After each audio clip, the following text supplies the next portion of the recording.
In today's video, I'm going to teach you how to make a digital download product with WooCommerce.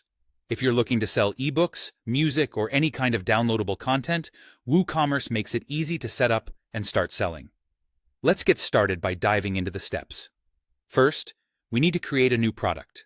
Head over to your WordPress dashboard and look for the section labeled Products. Click on Add New. This is where the magic begins. You're going to give your product a clear and enticing product name, something that immediately informs your customers what they're getting. After that, take some time to fill out the main product description. This is your chance to communicate the value and details of your product, so make it count.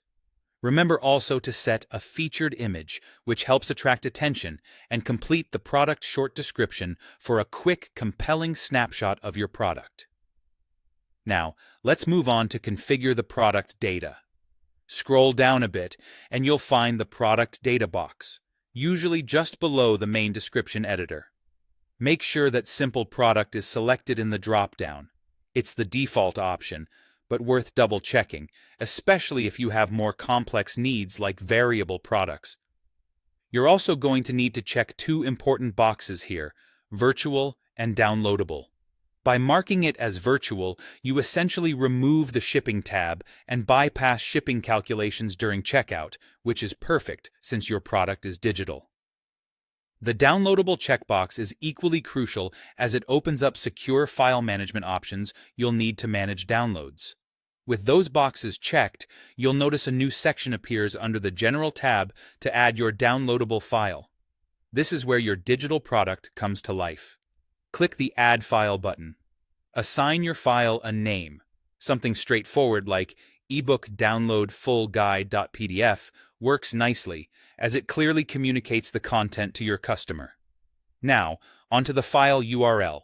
You can upload your digital file directly from your computer, or if it's already in your WordPress media library, select it from there.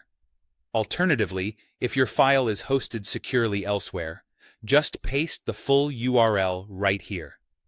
Consider setting a download limit if you want to restrict how many times your file can be downloaded, or leave it blank for no limit.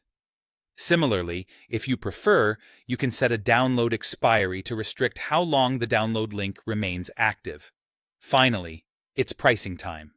In that same product data box under the General tab, set your regular price. WooCommerce also allows you to set a sale price and schedule it if you want to offer discounts at certain times. Once you feel confident that everything is set up correctly, click Publish or Update if you're making changes to make your digital download product live on your store. And there you have it. With just a few simple steps, you're ready to sell your digital products to the world. Happy selling, and see you in the next video.